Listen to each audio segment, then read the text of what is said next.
Welcome to the HMO Property Show. By investors, for investors. Catch us weekly as we discuss all things cash flow positive property investing. Whether you're a seasoned investor, a new landlord, or just curious about property investing, this is the podcast for you. Sponsored by the Co-Living Collective, your trusted partner in creating vibrant and sustainable shared living experiences. Visit us at colivingcollective.com.au to learn more.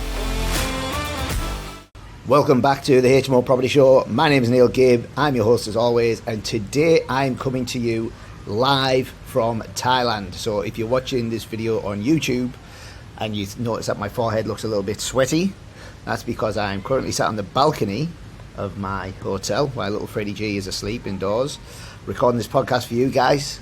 And you might be thinking, Neil, if you're on holiday, why are you recording a podcast? And it's a great question, but what I've noticed over the years is when you love what you do and do what you love, and you turn your passion into your profession, then you can merge your vocation with your vacation, and then you can do little bits of work while you're away and not feel too bad about it. I've just had 3 weeks off at Christmas. I've just got another 2 weeks off now while we've been to Singapore and Thailand.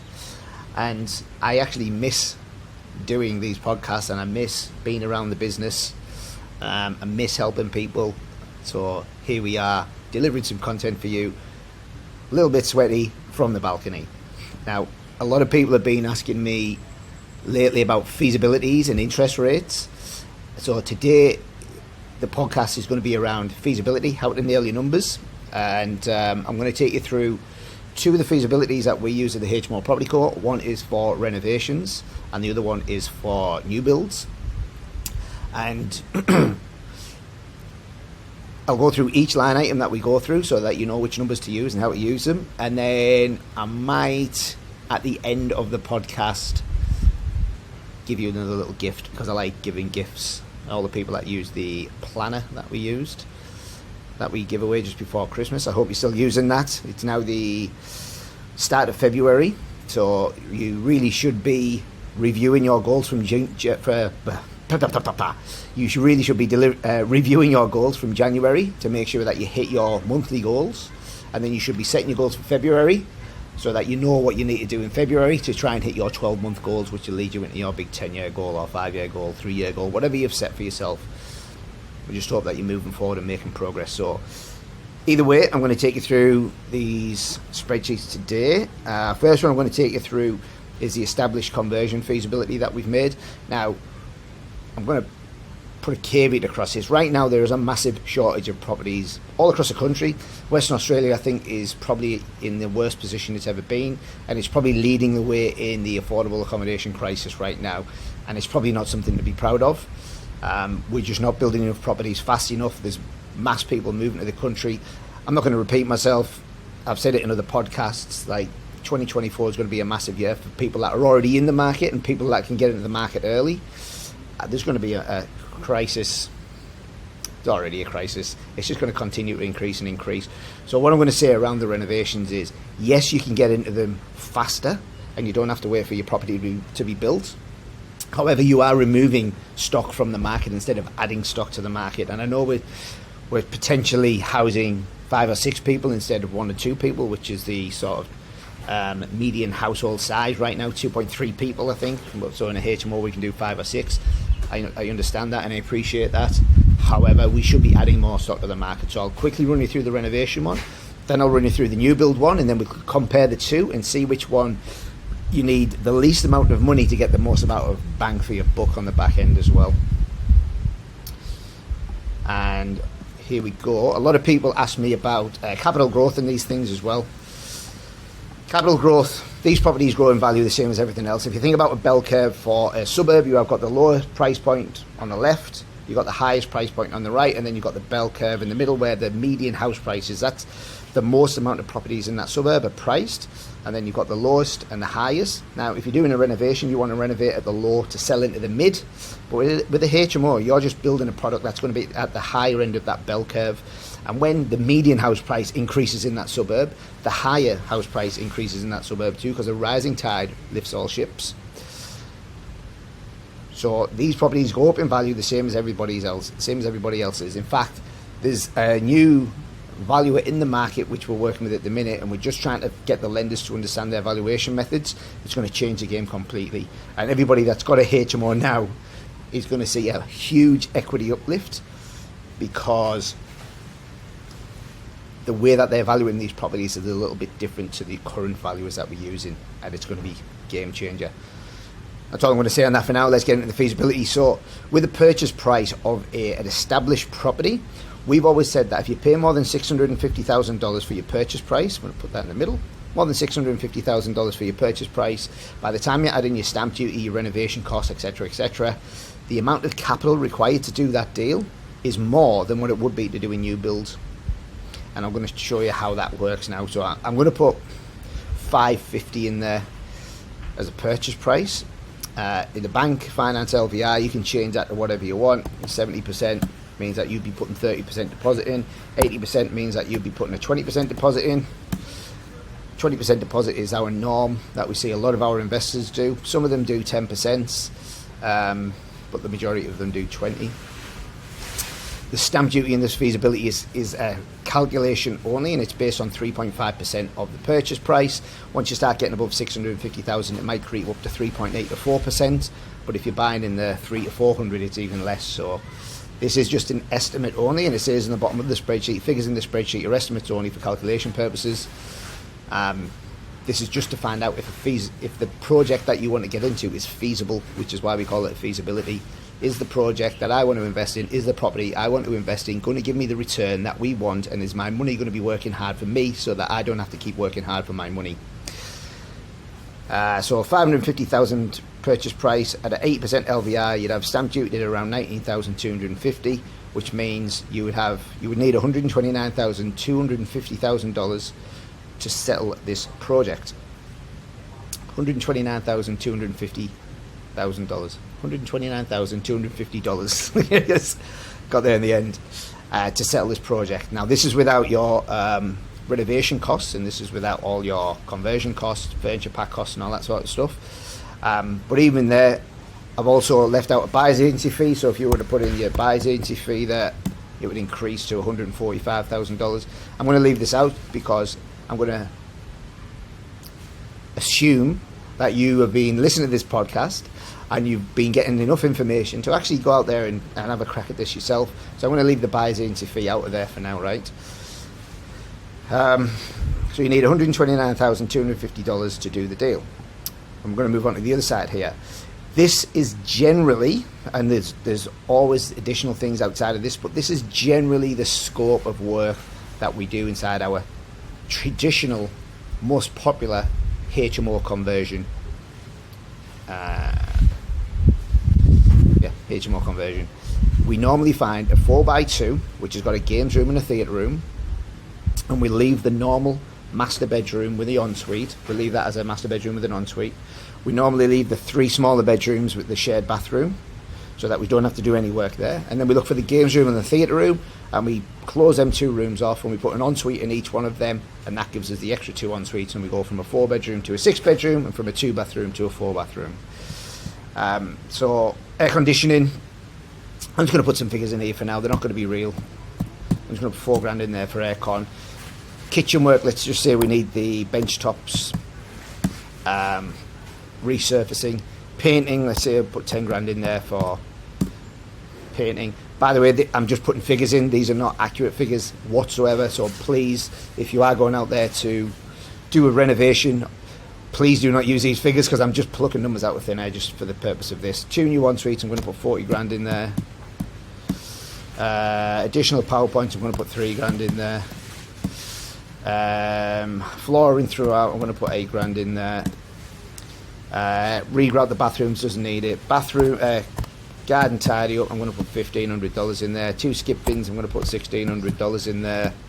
And then a final renovation clean, I'm going to put $1,500 in there. Now what you can see as that's been pulling through, it's been tallying up at the bottom for total estimated cost, and it's also put a 5% contingency on there as well, just so that we're not going in too thin.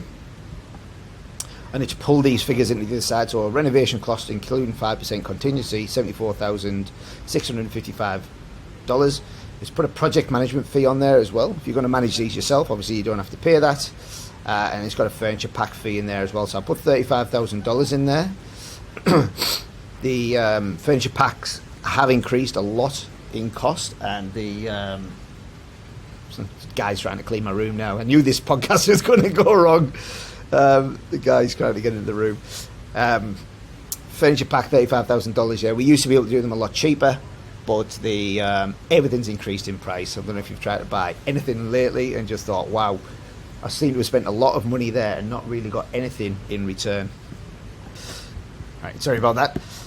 Just had to go sort the guy out that was trying to get into the room.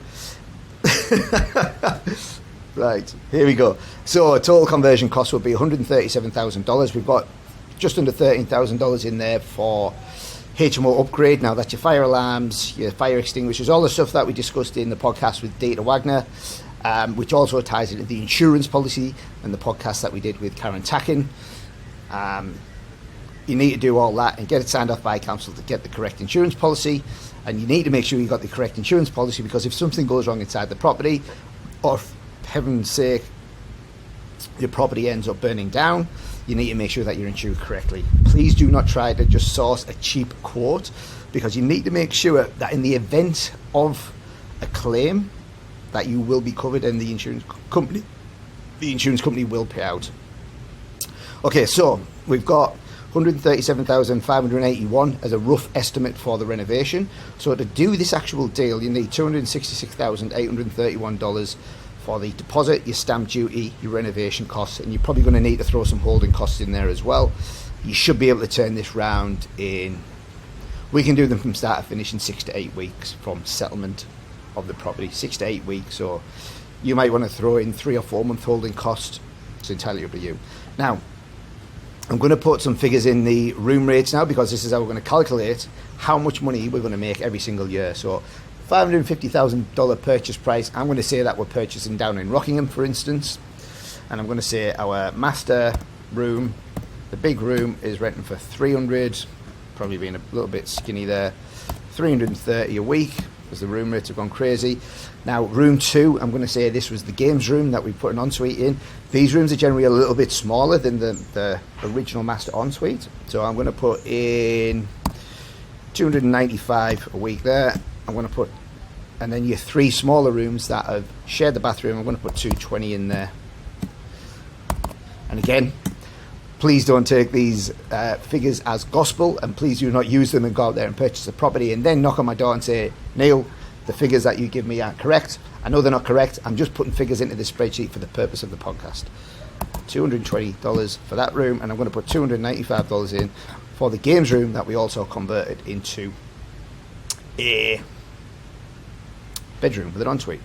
So all of a sudden we've got our total estimated weekly income at $1,580 per week, our total estimated annual income at $82,160 per week, property management fees at 15% plus GST, $13,556, and our annual operating expenses, which is gas, water, electric, internet cleaners, council rates, water rates, and insurance, at around $18,000 per year.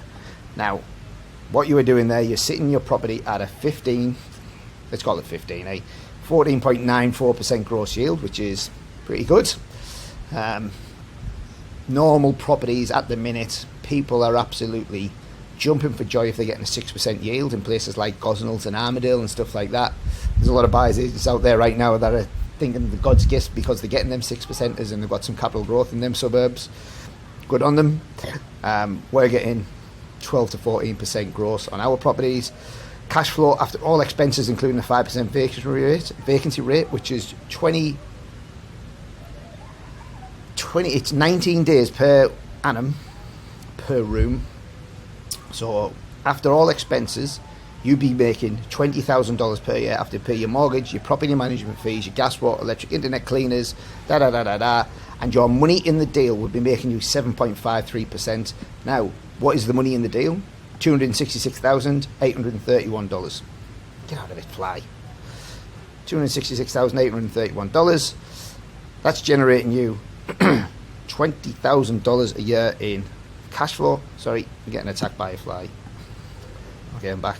I thought this podcast was going to be a good one on the balcony, but I'm absolutely dripping in sweat and I'm getting attacked by mosquitoes. So $20,000 a year, net cash flow, 7.53% cash on cash return. So the $266,000 in the deal is generating you $20,000 a year in cash flow, which means you're getting a 7.53% cash on cash return.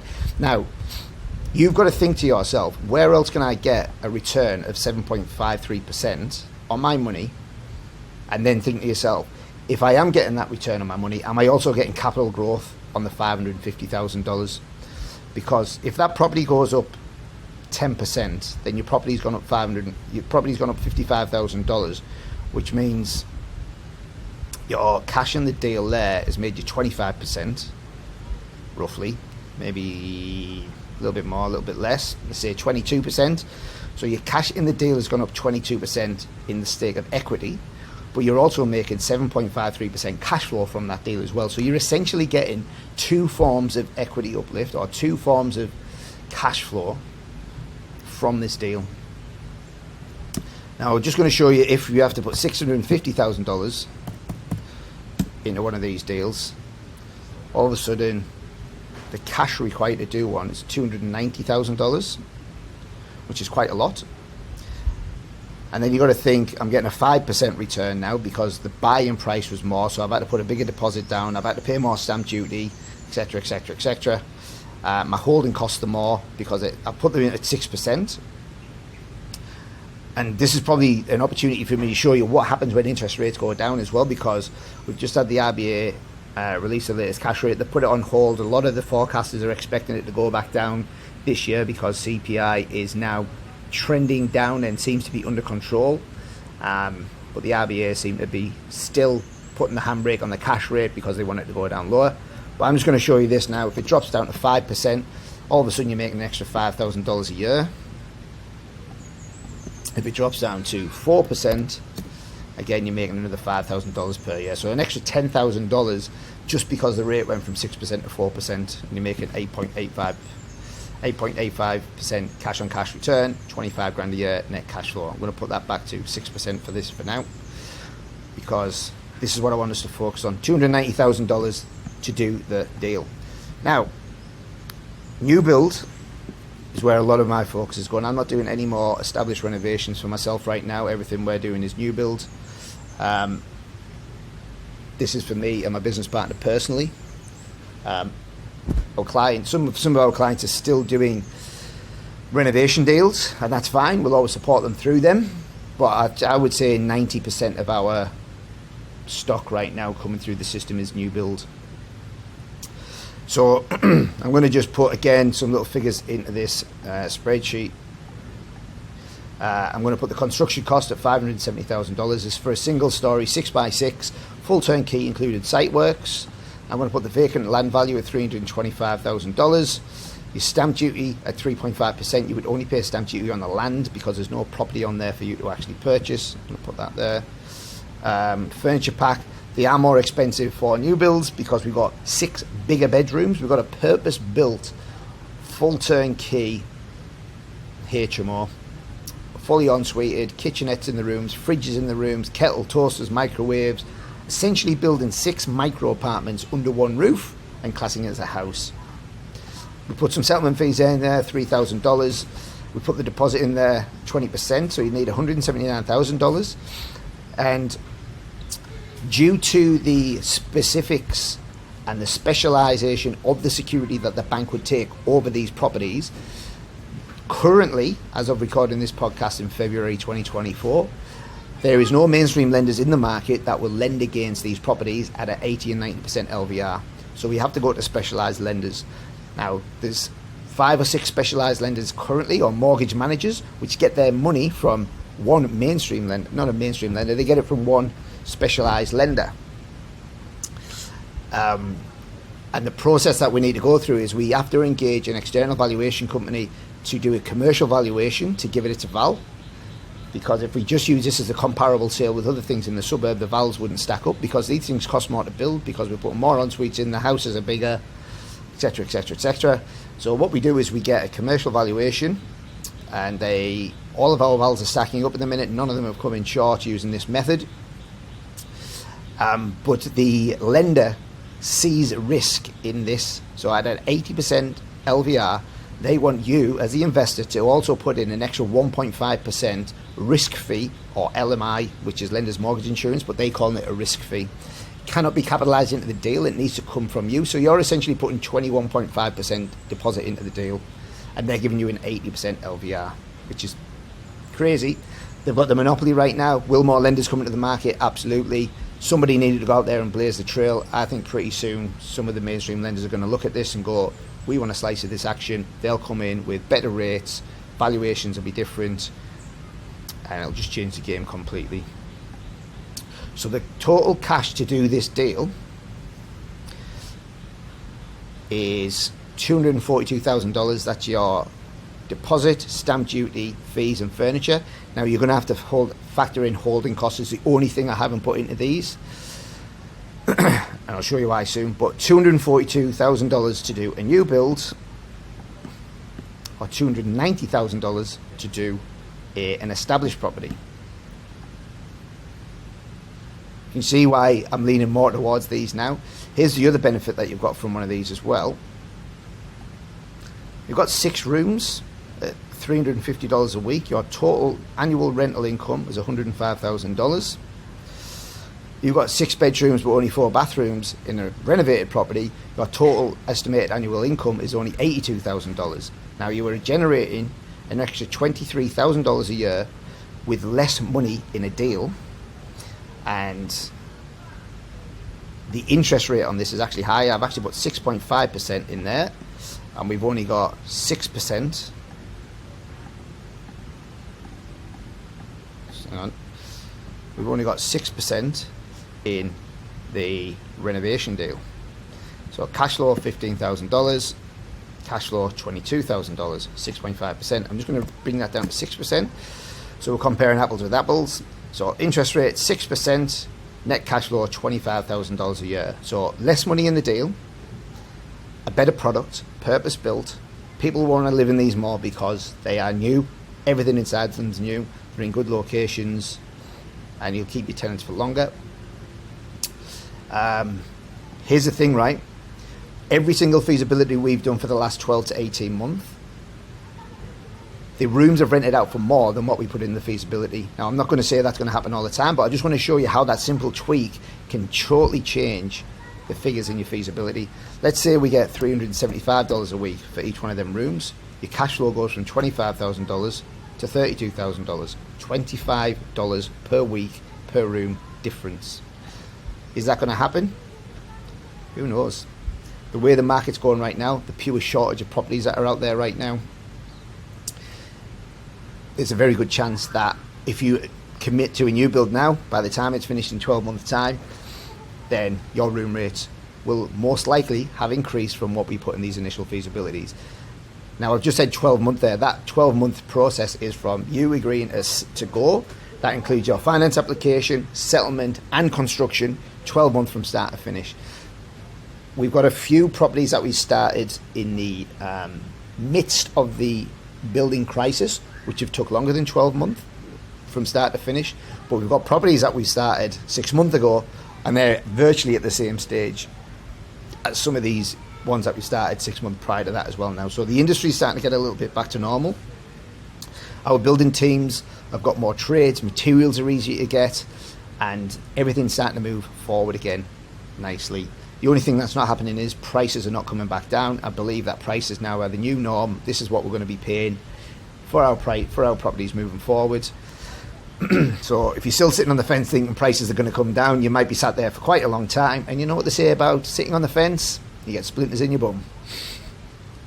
So I'll just go through the rest of this. I'll leave this at 350 for now. So I've got 50 weeks, so I've got 2 weeks per room vacant right now. Again, these are only estimated figures. I've got an 11.2% gross yield in there. Yes, the gross yield on the other one is better, but the net outcome is better on this one. Management fees, I've put your same again, gas, water, electric and air cleaners. These properties will have solar panels on them as well, so your electricity bills will be less. Your total holding costs, including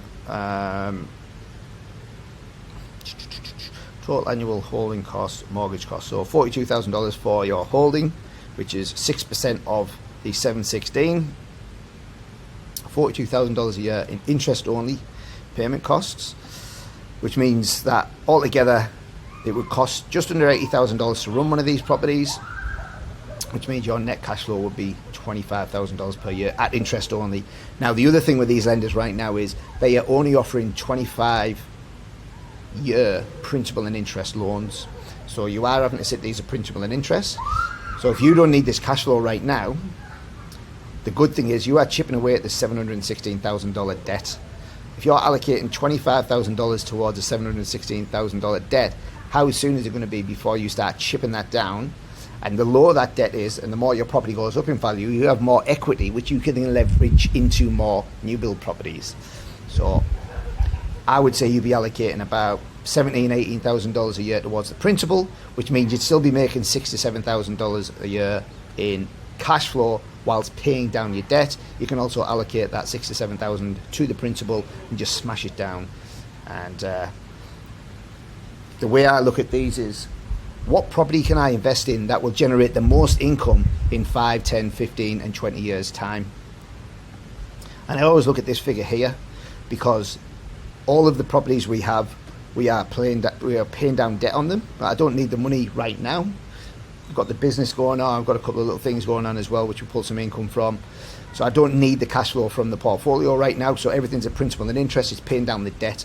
I want to look at, in 10 years time, if I just want to step away from all of this and just spend more time in Thailand or spend more time in Bali or do whatever, when my principal component is paid down on my portfolio, how much is my cash flow going to be? So I'm not looking at right here, right now. I'm forecasting 5, 10, 15, 20 years ahead, because property is a long-term game. If you only want to get into something now and see results now, then you're probably in the wrong game. You wouldn't really get some seeds for a tree and go out there and plant them and then come back the next day and say, where's my tree? It takes time for these things, the roots to sow, the tree to grow, and then you start getting the fruit from that tree, right? This property is the same thing. Yes, you can get some quick capital growth gains, but a lot of people focus so much on capital growth. You can't eat capital growth. You can leverage it into more properties, absolutely, but that means your LVR increases, which means your cash flow or your negative cash flow decreases even more, which means that you've got all this equity. You've got $3, $4, $5 million worth of equity. You've got absolutely no money. So we call these people equity rich, cash flow poor. Would you rather be equity rich, cash flow poor, or equity okay and cash flow rich? Because I know what cash flow does. It pays the bills, it pays for holidays, it pays for the fuel for your car, it pays for the leases on the cars. Cash flow is king. Yes, I fully appreciate that capital growth is required to build a portfolio, but if you solely focus just on that, then it's just going to take you longer. If you've got a good amount of cash flow coming in from your portfolio, it changes the game. You can pay down debt more, you can buy more things, you can increase your income so you can borrow more money. That's a podcast for another time. We did touch on this with Elizabeth in some of the early foundation podcasts. Might get Elizabeth back on the podcast, actually. I'm a good chat with her for a while. Now, again, I appreciate a lot of people might not have $242,000. If you have owned your own principal place of residence, the property that you live in, for 2 years, 3 years or more, and you know that the suburb has got capital growth in it or gone up in value, then you could potentially have enough equity in your principal place of residence to then leverage into an investment property. If you've already got an investment portfolio, again, the market just about Australia-wide has been going up, you could potentially have equity in your portfolio that you could go again, leverage against them. There could be some of these properties that are holding you back. I recently spoke to somebody, substantial portfolio, equity rich, terrible cash flow, like negatively geared big time, and it was affecting them big time. Now, sometimes you need to look at that portfolio and say, do I liquidate it and just put that into 3 or 4 properties? Because what we did say is you could liquidate that, you would have a lot of equity, and you could have bought 5 or 6 HMOs outright, and all of a sudden you've got less properties to manage, but your cash flow was like 20 times better. They went from a negative to replacing their income like that, just by switching the portfolio from what it was to what it could be. So going back to that, the $242,000 required, I know that is a lot for some people, and I appreciate that. So the lenders here as well also doing 90% LVR. Now the difference is, you don't just put down 10%, you put down 13.25% because they now increase their LMI or their risk fee even higher. So you would put down $117,000 plus $34,000 for your risk fee, which means you'd need $207,000 to do this deal compared to $242,000. So even though it's a 10% lower LVR, the difference is about $38,000, $37,000. You'd have $1 million mortgage, and the interest rate on these is a little bit higher. I'm going to put that room rate to 350, and I'm just going to change these figures so they're the same. 570 and 325. So we are comparing apples with apples. Now 6 rooms at 650, interest rate 7.9%, net cash flow 11%, net yield 7.2%. Now remember, it's a 25-year principal and interest loan, so you would be negatively geared on this, and you will be paying down debt. So this is why a lot of our investors use an 80% LVR. I'm just going to move that up to 7.9 as well, so you can see what's going on. $18,000 a year cash flow at 7.9%. If we increase that room rate to $375 a week, it's $24,000. If the housing crisis gets worse and we end up with $400 a week, that's $30,000 a year. If the cash rate comes back down and the interest rate from the bank drops, all of a sudden you're at $38,000 a year. And this is why I'm saying to a lot of our clients, do not just look at this moment in time and make a decision based on right here, right now. Let's look at 12 months down the line. Let's look at 24 months down the line. 5 year, 10, 15 and 20 years down the line. Because the markets constantly change. Interest rates will go up and down. Construction prices will change. Room rates will change. Everything will change. Demand will change. Right now we're in a crazy, crazy market. So, hope that helped, guys. A lot of people have been asking me for feasibilities and what numbers to put in them. Thanks for your patience during this podcast. I was very, very sweaty. I had my towel to give myself a dab down, and we also got interrupted by the room cleaner. But we got there in the end, so thanks for your patience. I would like to ask for one little favour from you guys, and I would like to give you another gift. We've checked the stats on this podcast. We've had now over 120,000 hits on the podcast, which is incredible. Thank you very much. So if you believe that the content that we put out there would help somebody that you know, maybe it's your parents, maybe it's your spouses, maybe it's people in your circle, maybe it's people that just know who you are on Facebook, and maybe you're doing some investing yourself and you'd like to get other people intrigued, then I would love it if you could please share this podcast with them, whether you share it on your socials, tag us in at Core Living Collective and the HMO Property Show. And if you tag us in, I will send you both of these feasibilities for you to use at your own leisure. I haven't checked this with my team. They're probably not going to be too happy about it, but if you do me that favour, tag in at the Core Living Collective, at Core Living Collective, not the Core Living Collective, at Core Living Collective and at HMO Property Co. I will get these feasibilities sent across to you guys so that you can use them for your own feasibilities when you're buying HMOs. Thank you guys for listening to the podcast. Thank you for following us, and to our clients, thank you so much for trusting in us and coming on board and coming on this journey with us. We really appreciate you guys, and I look forward to working with you all in 2024. Peace. Thanks for watching. Make sure you tune in the same time next week so you can stay up to date with all cash flow positive property updates.